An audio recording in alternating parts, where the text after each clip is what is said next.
Guys नमस्कार। Pol science analyse channel में आपका स्वागत है। भारतीय संविधान की सीरीज में आज का विषय है भारत का महान्यायवादी, उसकी नियुक्ति कैसे होती है, उसके क्या क्या कर्तव्य हैं और उसको क्या क्या भारतीय संविधान द्वारा अधिकार दिए गए हैं और उस पर क्या क्या लिमिट्स लगाई गई हैं। भारत का महान्यायवादी, जिसे हम अटॉर्नी जनरल के नाम से भी जानते हैं, भारत सरकार का मुख्य कानूनी सलाहकार तथा भारतीय उच्चतम न्यायालय में सरकार का प्रमुख वकील होता है। इसका वर्णन भारतीय संविधान के अनुच्छेद 76 में किया गया है। भारत के महान्यायवादी अनुच्छेद 76 की नियुक्ति भारत के राष्ट्रपति द्वारा की जाती है। जो व्यक्ति सुप्रीम कोर्ट के न्यायाधीश बनने की योग्यता रखता हो, ऐसे व्यक्ति को राष्ट्रपति महान्यायवादी के पद पर नियुक्त करता है। यह उच्च विधि अधिकारी होता है। यह भारत सरकार को विधि मामलों में सलाह देता है। इसका प्रावधान संविधान के भाग 5 के अनुच्छेद 76 में किया गया है।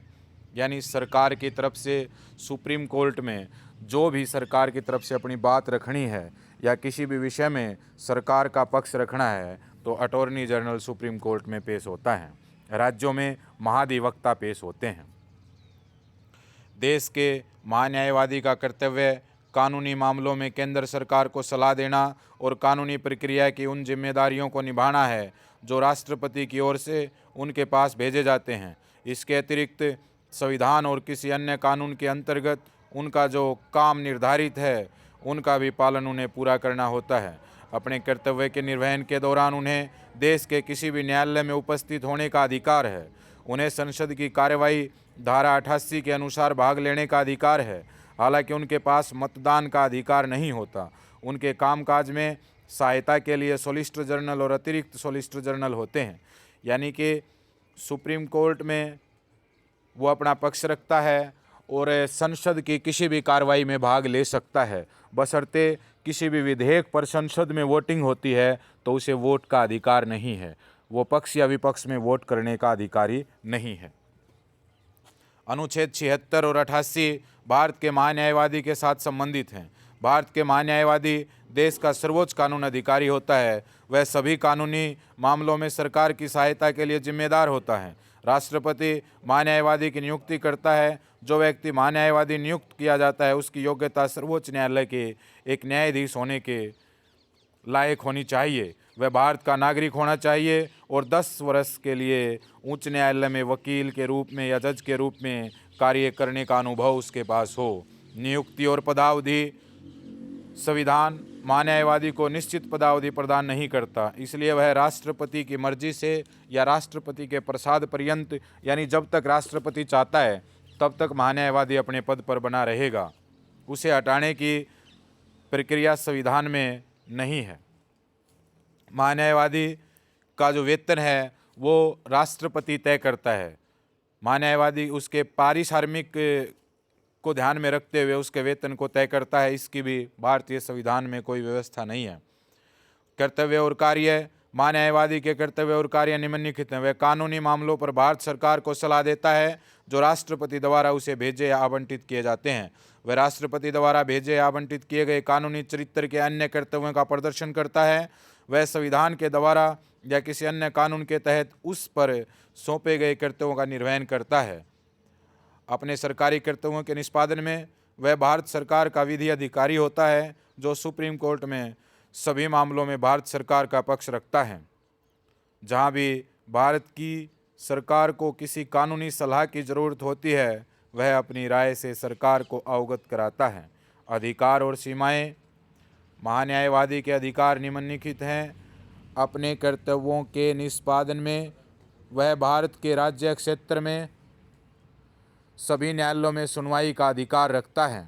उसे संसद के दोनों सदनों या उनके संयुक्त बैठकों की कार्रवाई में हिस्सा लेने का अधिकार है, परंतु उसे वोट देने का अधिकार नहीं है।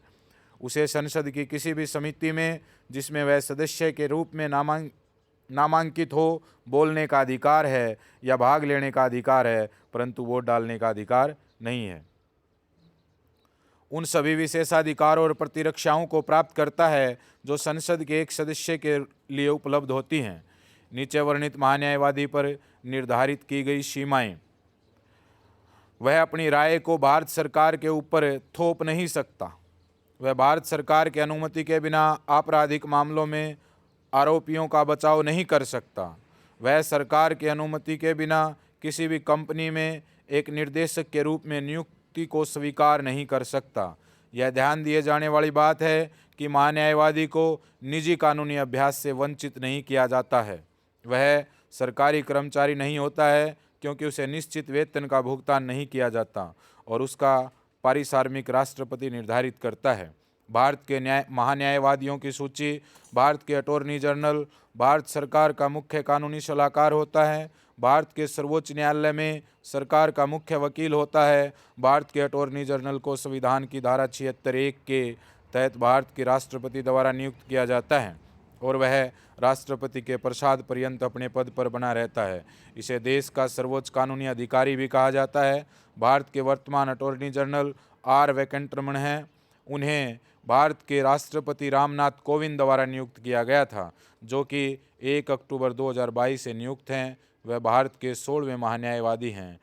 इस लेख में भारत के अब तक के सभी अटॉर्नी जनरल या महान्यायवादी के नाम दिए गए हैं और उनका कार्यकाल भी दिया गया है। MC शीतलवाड़ सबसे लंबा कार्यकाल इनका रहा था, 28 जनवरी 1950 से 1 मार्च 1963 तक। CK दफ्तरी 2 मार्च 1963 से 30 अक्टूबर 1968 तक का उसका कार्यकाल रहा। निरेड्डे 1 नवंबर 1968 से 31 मार्च 1977 तक रहे। SV गुप्ते 1 अप्रैल 1977 से 8 अगस्त 1979 तक रहे। LN सिन्हा 9 अगस्त 1979 से 8 अगस्त 1983 तक रहे।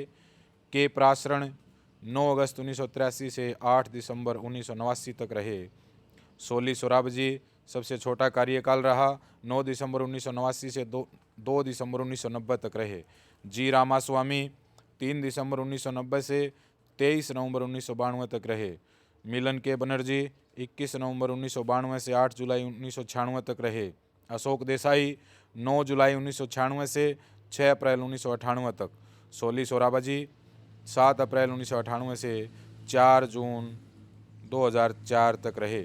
यह दूसरी बार फिर बने। मिलन के बनर्जी 5 जून 2004 से 7 जून 2009 तक रहे।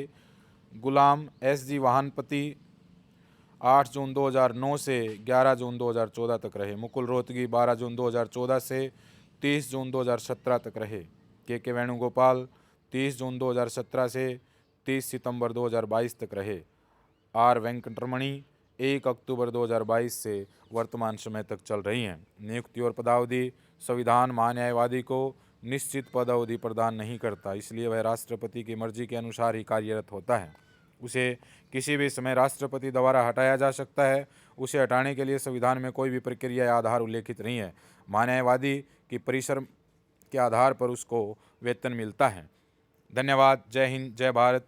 वीडियो अच्छी लगे तो लाइक, शेयर, कमेंट और सब्सक्राइब जरूर करें। धन्यवाद। जय हिंद, जय भारत।